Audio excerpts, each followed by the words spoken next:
Hola, ¿qué tal? Quería comentarles mi experiencia con la tarjeta.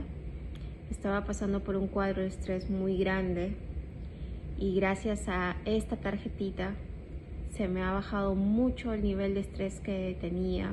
Lo siento porque yo estaba presionando mucho mis dientes en la noche y también de día y ya no lo hago.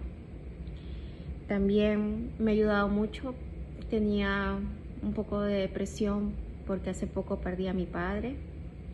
Lo único que ha hecho esa tarjetita es darme paz, darme tranquilidad, sentirme como si estuviera en casa. Es algo inexplicable, algo muy bonito. Y como le dije a Vanessa, siento que estoy caminando entre las nubes a veces. Gracias, Vanessa, gracias por,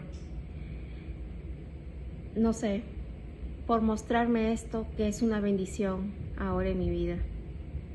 Espero que les ayude mi testimonio y que lo prueben.